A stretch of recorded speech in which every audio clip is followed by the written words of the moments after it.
My name is Jean Lin. I am the owner of Colony, a gallery that is downtown, and this is the Minded podcast. Jane, how are you doing today? I'm doing very well. How are you? I'm doing terrific. I want to talk to you about Colony, which is all about supporting a community of designers. But often, design and interior design can be a solo endeavor. So, where do where one vision kind of shines above all? How do you balance the dynamic? It's a great question. Thank you. I think that the the balance between designer and community isn't always a really obvious one. But if I talk a little bit about the founding of Colony and the thinking behind the founding of Colony, it brings it a little bit to light how important community is within the design practice. Um, I founded Colony right after Hurricane Sandy here in New York City. Um, the city was pretty devastated. A lot of studios that were based in Brooklyn, design studios, furniture designers, were sort of in water or suffering a little bit of hardship. And the others who weren't necessarily directly impacted by the storm were really, really desperate to do something to help. So I organized a charity exhibit that we called Reclaim NYC, where I invited local independent designers to make work out of debris from the storm, and then we sold it for storm relief and charity. And this really was the first time that I worked in the curatorial role, but it was also the first time that I looked at the makers within New York City as a community. And they really came together really, really, really passionately for this cause at that time. I think it was 12 years ago now. Um, After that show, I developed these really great friendships with the makers that were part of the show. And I was having the same conversation kind of over and over and over again, which did have a lot to do with their sort of their solo practice, like they felt very isolated in their practice. And it wasn't really what they wanted. They wanted to feel more community. They wanted to feel like there was a structure and a backbone to the community that didn't really exist at the time. I realized I was having the same conversation over and over and over again. They were looking for a space to show their work. They were looking for space in Manhattan to show their work. And they were looking for a structure, a model that was more conducive for the way that they practiced. So even though they were alone in their practice and alone in their creativity, a lot of the challenges that they were facing were universal, and I was finding them over and over again with all these different designers. So from there, I thought of Colony, which is very, very community based. We're mission driven, and we're a gallery, but we run and we're modeled after the spirit of a cooperative. Um, in that sense, our designers that we represent, they pay a co-op fee, and then instead of a really large commission that a traditional gallery will take, we take a much, much smaller commission, a fraction of the commission. And this allows our designers that we represent to grow with their sales versus chasing their margins with every sale. Because even if one of those um, more traditional galleries, even if they sell at volume, even if they're selling 500 chairs a month, if the margins aren't there for the independent designer, it doesn't equate to actually making money. So that was the founding ethos of Colony, and I found that um, the ethos was idealistic, but it was grounded in a reality that these practitioners who were practicing design, who were making their own work by themselves, craved the feeling of community, not just the feeling, but also the sort of logistical benefits of having a community around them to sort of bolster their work, celebrate their work together, and also like very, very practically have a place to show it, have a place to sell it, have a place to commune and come together. Did that answer your question? Absolutely. How long from the point that you have the idea until the doors were open to the public? It was about a year, which is wild. It was probably too fast, to be honest with you. I knew nothing about commercial real estate. I knew nothing about selling furniture. I knew nothing about um, what it meant to run a gallery in any way, but I knew I had this. I think the best ideas in business, they come when you realize that there's a hole that desperately needs to be filled. And that was where I found myself when I thought of this idea of a community mission driven um, design gallery. So I thought of it between our first Reclaim NYC, the charity show, which was in December, and then the second one we had during our New York City Design Week in May. And I thought of the idea between those two shows. And then the next year in May, we launched with the third charity exhibit within the space of the Colony Gallery. What was like those early conversations with the designers when you had the idea, you presenting the options and really laying out the foundation and the plan? Was some hesitation? I know you said that people were excited about the idea of having a community around it, but still, it is a new idea, a new concept that, in a city like New York, that would have some very established galleries in places that you're going to be go head to head and toe to toe with them. That is such a good question. Thank you for asking. I don't know if I've ever been asked that question, but it was it was difficult. I think that the designers that I first approached, a lot of them ended up being the designers that I launched with. Even more, so many of them also are still with me 11 years later. But it was really difficult because it was just an idea. It was a really, really idealistic idea that required a lot of sort of faith that it could work without any proof that it could work. And it also, I don't want to discount the fact that the structure, um, even though now that we're 11 years in, kind of proven in our ability to sell and all that, um, back then we were asking for a co-op fee up front without having any sort of return on their investment guaranteed. So, and these guys are all independents. They're all in the similar boat of struggling with this, with starting out their design practices. So it was a really, really, really hard.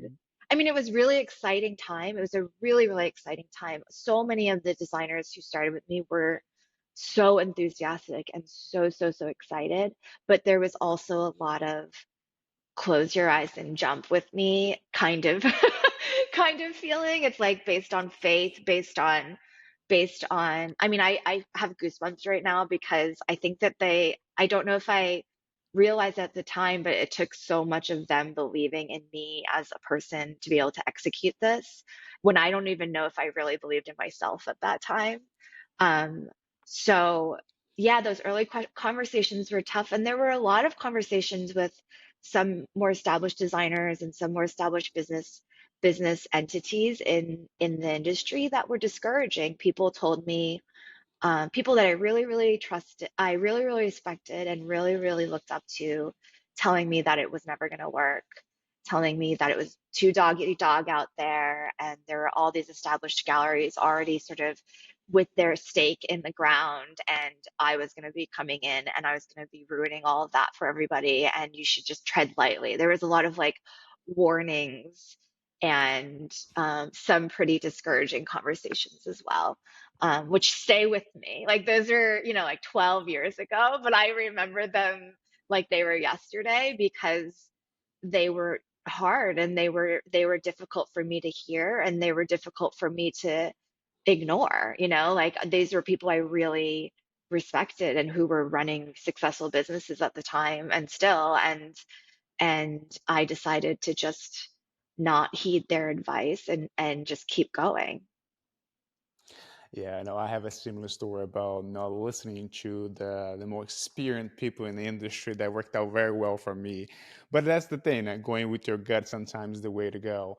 But the interesting thing I want to ask you as well is that when I talk to a lot of people, even very successful people, and I ask them, "Do you ever feel like you have accomplished and you get there?" And they always feel every year is hard. Doesn't matter how big, how established they are. It's always a hustle. There's never becomes easier. But was there a point that you realized I have something special? That right now, that you were able to kind of sit back a little bit, maybe smell the roses for a brief moment before you go back to the grind, but you felt like, you know what, I have something special. It's things are going my way. This is going to pan out. Did you have a specific moment like that? That is another great question, and I have to relate greatly with your past guests and your past interviewees who feel like it's always really hard. It feels every day feels blessed and difficult, which is like a really interesting way to live your life, to be totally honest with you. Um, I think that milestones such as we just hit our 10-year anniversary, I think 5 years um, was a big one for me because my dad, who, he's an immigrant, but he also um, he just worked. He had an amazing career, but he worked a 9 to 5 job and 9 to 6 or 8 to 7 or whatever it was. But he worked for a big company, and he grew. He kind of climbed that ladder, and he would always tell me that most small businesses fail before 5 years, and this is like before I even started Colony, because I think he knew that I had aspirations to have my own business. Um, and he would always tell me that most small businesses fail before 5 years, or they don't make it to 5 years. So when I hit 5 years, that felt for me personally, it felt very significant. 10 years feels very significant. We also moved to a brand new space within that 10 year at that 10 year mark. Um, but on a sort of smaller level, I think conversations like this, where you get to sit down and you get to really reflect about where you were and what got you what got you to the next step and what got you to the next step. I think conversations like this are have really buoyed me along the way. I'm very grateful that people um, care what I say and are listening to what I have to say. And I think when I am given the opportunity to speak to the mission and the work, it really buoys me to makes me it really makes me reflect and realize like, oh, I guess it's not so bad, like we're doing pretty good. I, I like to say it's not as hard as it looks, but it's not as easy as it seems. So Yes. it's somewhere in between. Um, I had an interesting question I want to ask you now. Kind of lost my train of thought.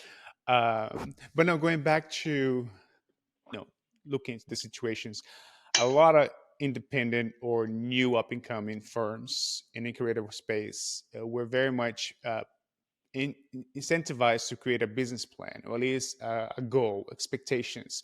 This is what I want to do for the first year. In 5 years, I want to be here. 10 years, this is what I want to accomplish.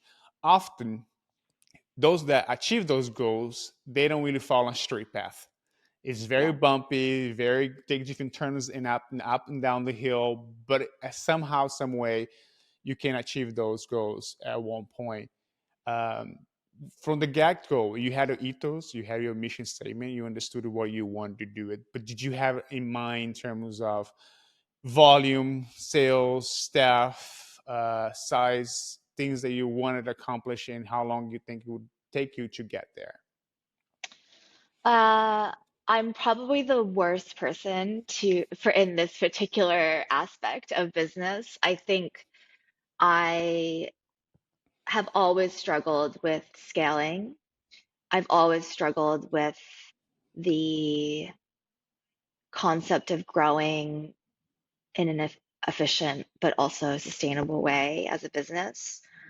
I don't know, I still don't know the answer. I think that I did not have to the short answer to your question is I did not have set goals. I did have a business plan, but the business plan showed that I was not going to succeed.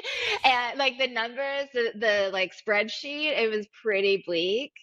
But what I did have was a feeling, a strong, strong, strong feeling that if I made something really special in this field, that people would want to work with me and they would seek me out and find us. And if we were able to do something that made people feel something, feel an emotion when they walked in our doors, it was really important that it was in person to me, because of that emotional experience of being in the space and being with the work. Uh, I felt like if I was successful at that, then people would want to find me and work with me, and the revenue would come and the growth would come. And I think I knew that it wouldn't come fast. And I also knew it was a risk. I knew that it might not come. But I really, really, really did feel that that was kind of my business plan, was like do a really good job, like hit people right here from the beginning, and then it will be okay. There will be enough money, there will be growth, there will be attention, there will be press.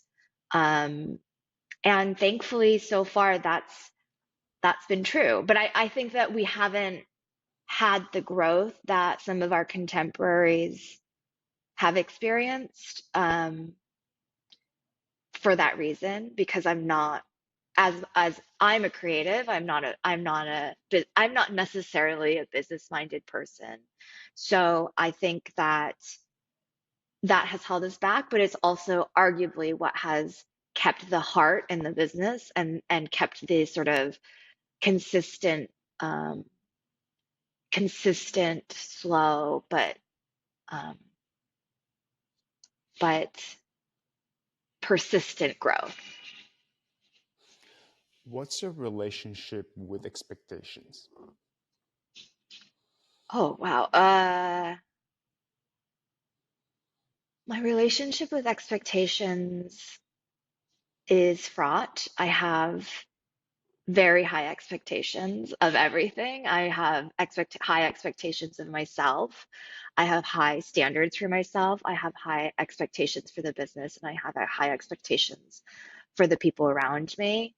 I think that when I was younger, it was maybe a fatal flaw. It was like it would it would always lead to some version of disappointment, because expectations can sometimes can make you feel great if you exceed them or if you reach them, but many times they're set much too high for reality and you end up feeling disappointed.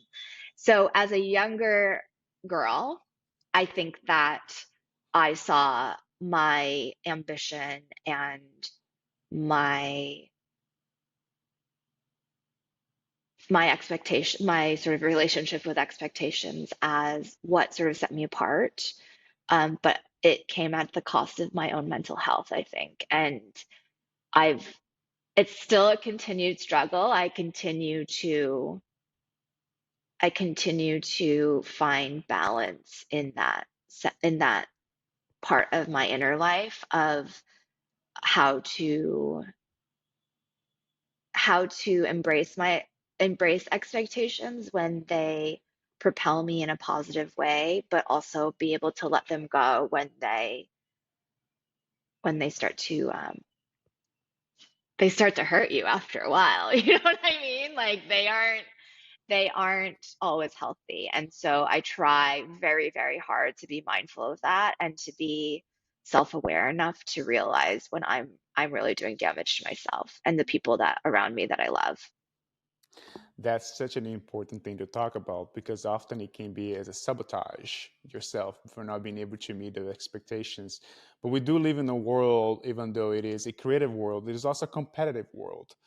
You know, you are looking around, you see what perhaps your contemporaries are doing, you can compare yourself. What we're not doing, what is not working now, and what we're doing differently, and things like that.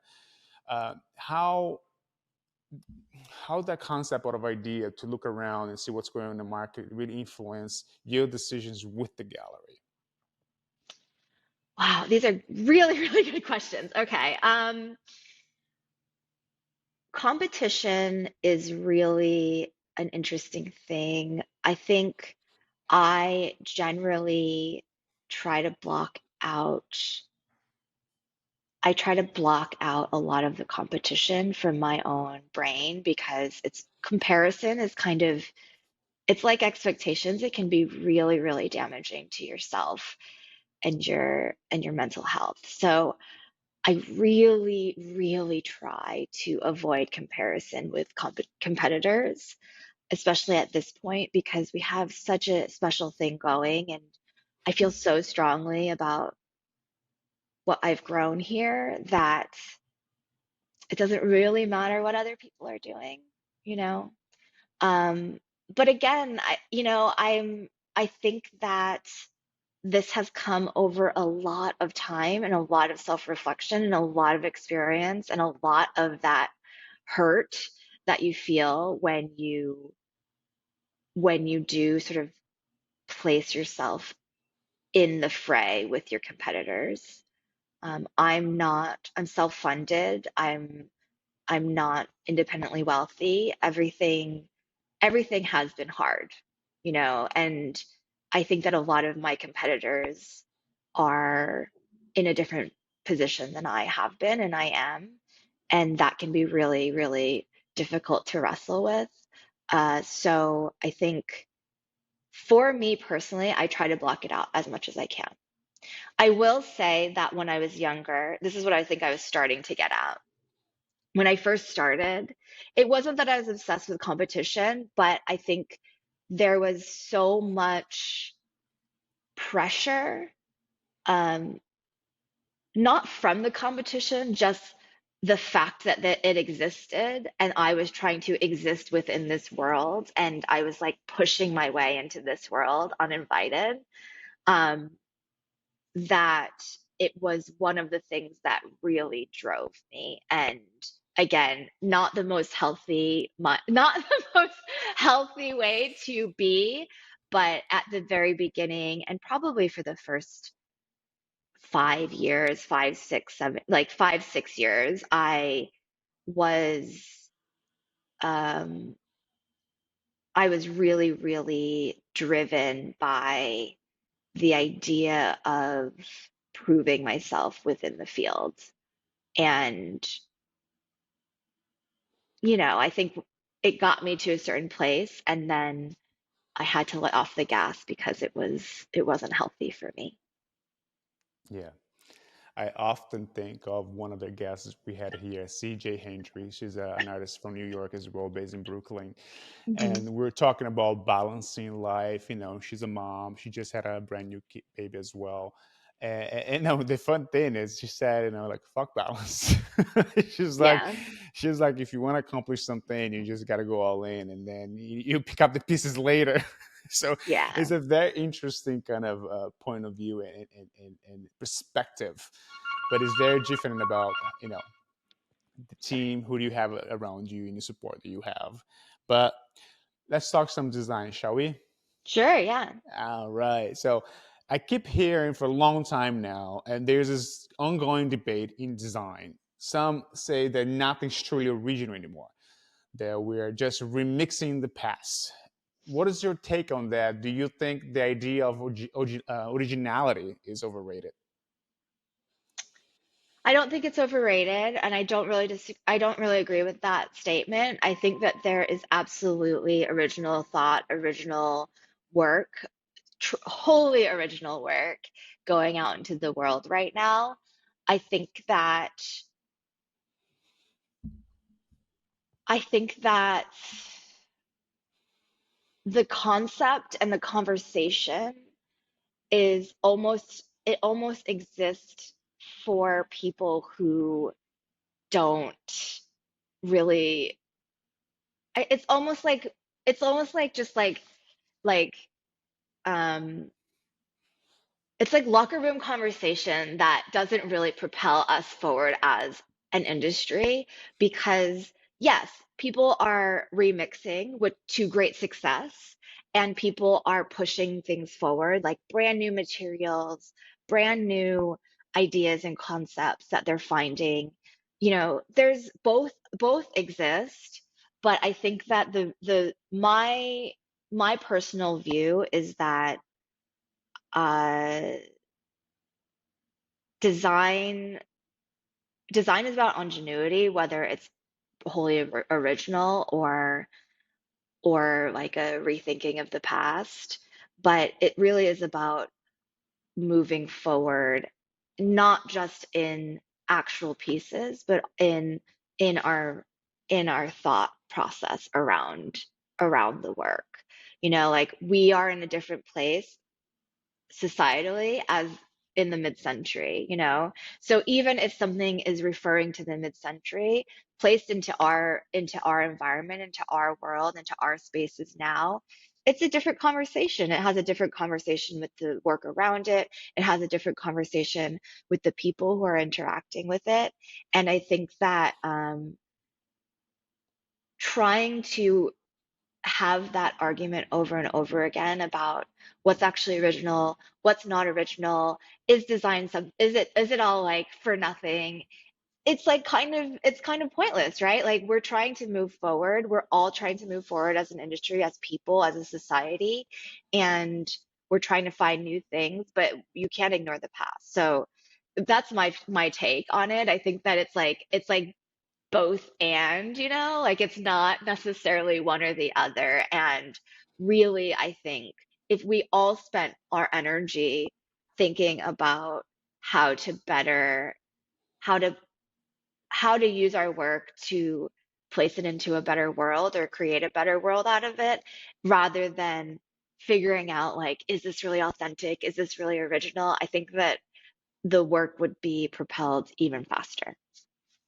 Yeah, I think a lot of people, the topic comes along regarding to IPs and trademarks and so on, things like that. It can happen very often in the industry as well. People really doing work too much alike someone else It's and it's capitalizing. really a problem. That particular is we are my the work that we represent is chronically, and it's just unbelievable how much it's knocked off.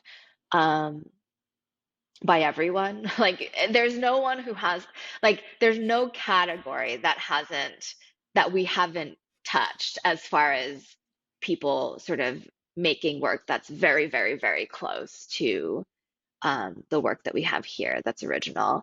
And that is extremely difficult when it comes to our livelihoods and our businesses, because our being Colony and the designers that we represent, because it's sort of what we bring to the table. And if somebody else Mm. is taking the idea and bringing it to the same table, then we kind of feel powerless in that moment. um I think that there has to be, I mean, this is a separate answer from my last answer, but in an ideal world, and I don't have the energy now to be the one who does it, Yeah. but we've had the conversation, we've had workshops with IP lawyers, and the answer is always kind of like, you're kind of out of luck, like you just don't really have anything to stand on when it comes to legal action against these bad actors in the industry. And that comes from legislation, and um, that comes from a legal world and a political world that I don't really have any know-how or sway in, but that is like one of the goals of, I always say like, oh yeah, we sell furniture, but we're also trying to like educate. We're trying to educate why things cost what they cost. We're trying to educate people as to where things that they live with, where those things come from, right?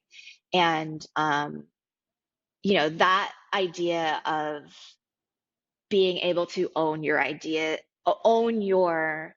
IP in design is something that I think is kind of like one of those blue sky hopes that eventually there will be a society in our country that values that train of thought and that value of thought that goes into everyday objects. It's not.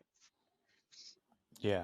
Well, as you mentioned, it's a big topic for big issue for there's going to be around, hopefully not for long, but definitely it's going to take a couple years and generations to kind of solve the problem. And of course, with the technology and AI being involved in all of those things, I don't know if that's going to enhance the issue or perhaps find a way to minimize, the problem.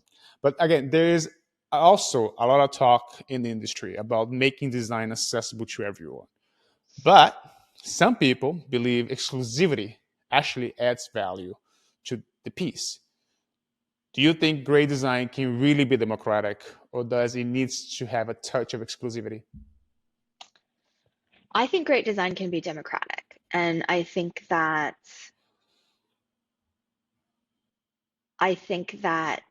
the people who believe exclusivity adds value to peace are not wrong.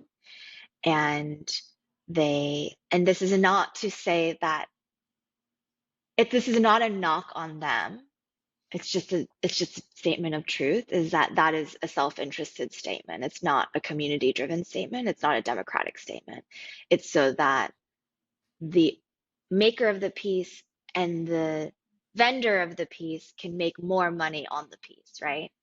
So yeah, that's also true. And I see value in that, sure, economic value in that. But when you talk about design as a societal element that makes up part of the world that we live in, I think that the goal is democratic design. The goal at Colony, yes, is to sell. I mean, the work we sell here is very expensive, and it's not something that it's not it's not accessible. And like in any, we cannot pretend that it's an accessible gallery. It's not.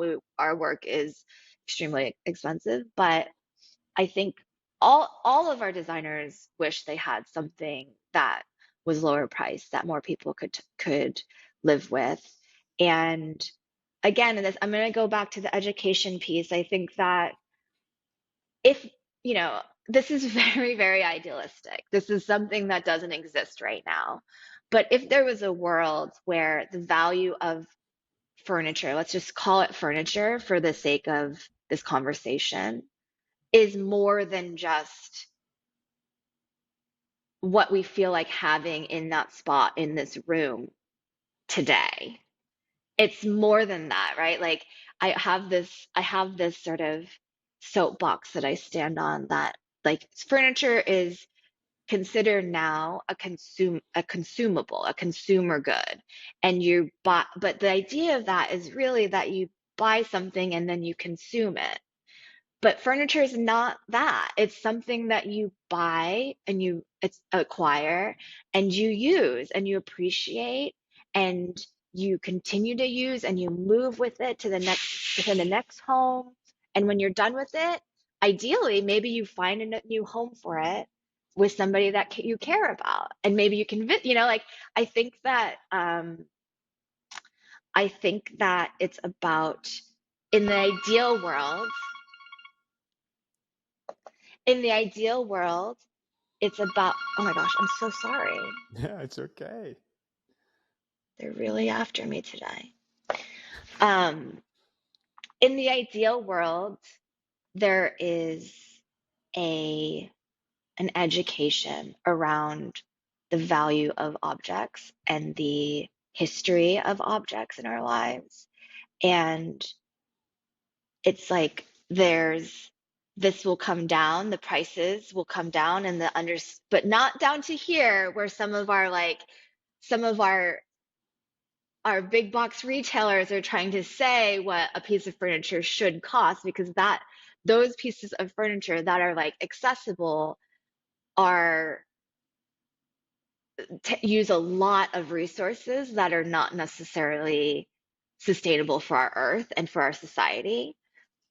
If the prices come down and then education and the knowledge of what we're actually participating in this industry come up, the goal is that there is, of course, there's variation within that meeting point. There's going to be expensive pieces, there's going to be less expensive pieces, there're going to be accessible pieces. But the right now the divide is just so great. And the hope is that yes, democratic design is the answer, but it can't exist right now because there's no bridge between the, let's call it real work, and the people who live their lives every day and, should be understanding what that real work is. Yeah, and Th- in the gallery space, you also will find a lot of conversation about what is a an artistic piece and what is a an artistic design, something a usable design that can be used. Some might not look like a chair; it's a comfortable chair, for example, or something like that. So there's a conversation between what is usable and approachable, and what is just a piece of to be admired and to be, part of the environment. But you mentioned something about the education aspect that I'm interested. Today, in 2024, how is a demographic in general, the education process of your clients, has it become easy? I understand you in New York, which perhaps has a more sophisticated, well-traveled, clientele that have seen it and can understand some of those point of views. But in general, when we have those conversations, can people the people really relating to the pieces and understanding the value of it and why it is what it is, or you still get a lot of pushback, or often pushback from the interior designers who are the one making the purchase for their clients instead of the clients themselves? Yeah, the interior designers that we work with every day, they are doing the work of the education. They are the ones who are selling the work. They're the ones who are saying, here are your options. This one costs this much, this one costs this much, this one costs this much. This one comes from this place, one comes from this place, and this one comes from this place. And they're having that conversation over and over and over again. A lot of times they love a piece so much they'll like keep trying, it'll get rejected and it'll come back, and then and I think that the interior designer at this point, within this market, they're the ones who are educating. I think that it is difficult. Everyone in this day and age is budget conscious, everyone. But I also think they're also quality conscious. And as the bottom of the market declines and declines in quality, the the conversation is twofold. It's not just about where the why the great pieces are great. It's also about why the budget items probably won't hold up. Probably like this and that, this, that, and the other thing, right? So the education piece is big. And there's all these other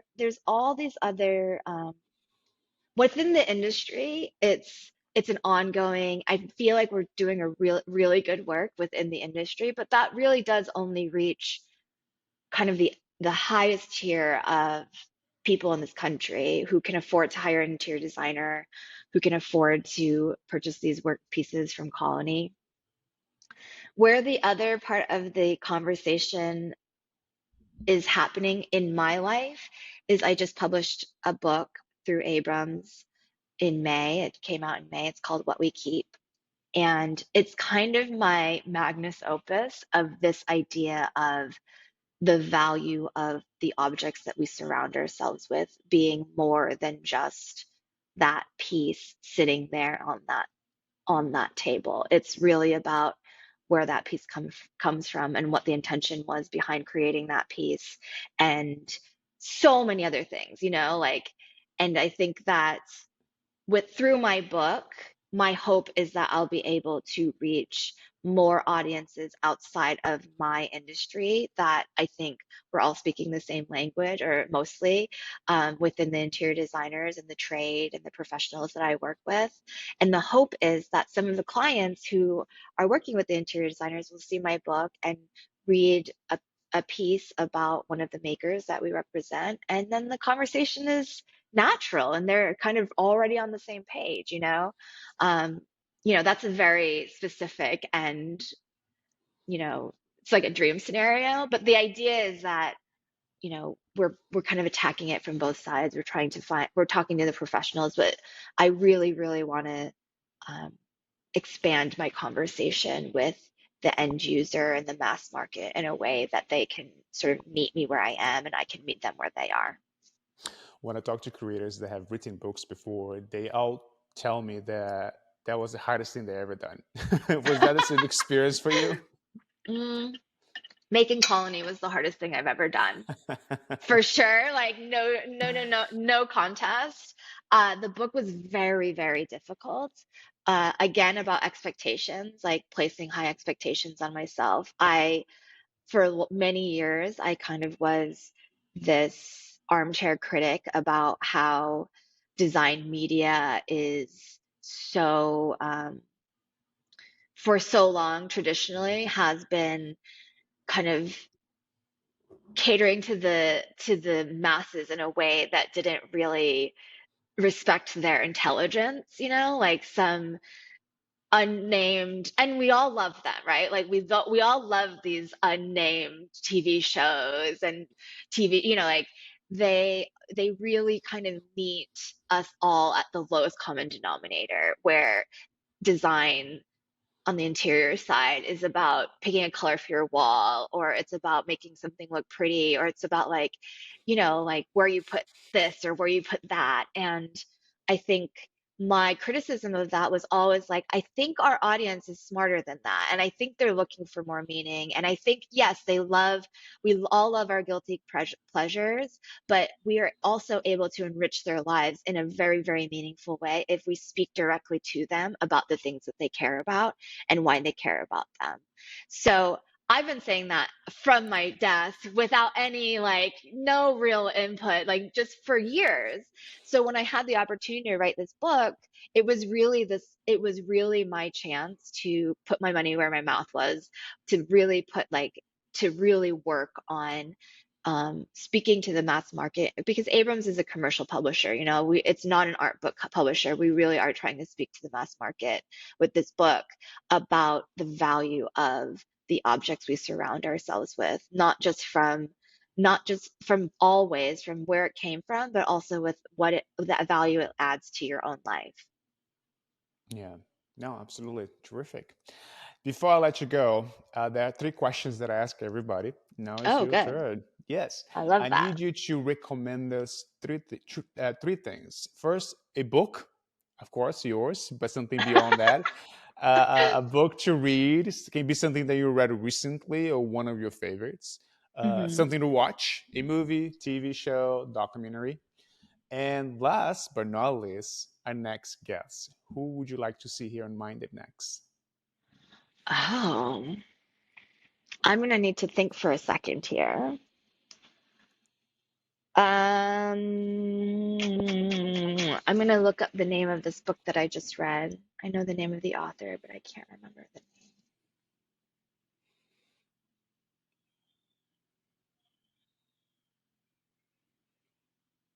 Okay, the book is not design related. Is that okay? That's perfect. Okay. It's not all about design. We have all the interests as well. Um, I read, this is little bit ago. I don't have all the time in the world to read as much as I would love. But I read There by Tommy Orange. I just Googled it and he is an indigenous writer who write the book is about it's it's like a page turner. It's too bad summer's over because it was a page turner. I read it in like a week. I read it faster. It was a record how fast I read it. But it's about the contemporary indigenous community in sort of the San Francisco Bay Area, and it really uncovered a lot of societal truths around that community that I hadn't really thought about. And I think that's a community that it's the same person calling, by the way. They really want to talk to me. I think that the indigenous community of today is one that is really sort of underrepresented in media, and I think that my own education around that human experience is lacking. So it was a really good book, but it was also one that made me feel edified in a way that that I can't say that I have but from another recent book. So that would be my book pick. Hmm. My watch pick. I watch really, really not great stuff. Hey, Um, it's your taste. So go ahead and share. I'm pretty sure you're not going to be alone on those. yeah. Okay. Well, I'm like going through the things I'm watching. I'm like, I can't admit to watching that. Watch. I do love documentaries. Um, what was the last documentary that I watched? There's like a Netflix series I watched. I love a sports documentary. Oh, I know. The Simone Biles on Mm. Netflix documentary. She's amazing, and she like talks about in Tokyo when she kind of had like the break with she kind of like lost her way in during that Olympics, and it's a lot about mental health, and it's a lot about taking care of yourself when are performing at a certain level. And I really found it really inspiring. I think there's like a second part to it that they filmed during this Olympics that isn't out yet. So I'm like really looking forward to seeing how the sort of conclusion of that documentary. Um, I mean, we all know how it went, but like I'm really excited to see how they sort of package that. Um, yeah, that was a really good one. I'm like a big sports documentary person right now. And then all of the other stuff is like it's like weird like crime procedurals and stuff like that. And then Yeah, what was the last one? The I next, guess. yeah. Oh man, all my friends are gonna be mad at me if I don't say them. Okay, I think um I have to plug my partner is an architect and he owns a studio called Ink Architecture and Design. And there's three of them. They've done amazing projects, including One Brooklyn Bridge Hotel, including TWA Hotel, that amazing Saarinen sort of restoration at JFK. Uh, they've done the rink level at Rockefeller Center. So these really, really iconic interior architectural projects. There's three partners, Adam Rolston, who's in my book, Drew Stewart, who is my life partner, and Gabe Benroth, who is sort of the tech genius behind. And those three have a really interesting take on design around the community of their office. It's not speaking of democratic design, they really are employing that on the architectural level in their practice. Lovely. Excellent. Oh, and they're gonna get induced into the Interior Design Hall of Fame this winter. So it's like I'd love to hear what they're thinking at in their practice right now. Excellent. That's no great suggestions. Absolutely. Hey, I want to thank you so much for sharing the last few minutes with us and being able to open up and tell a little bit about your stories and let us kind of dive into your world. It's been a joy for me to get to know you a little bit from distance, virtually, but get to know the story a little bit more and the personality and the person behind all of that. And I want to congratulate you on all the accomplishments with the book, but on Colin and everything else. And I have there's Thank more. you. I have a feeling there is a lot more to come coming from you, and we cannot wait Knock to on see what's wood. next. Thank you so much, Yuri. Thank you for having me on. This has been so fun. Have a wonderful day. Bye. All right, we're done.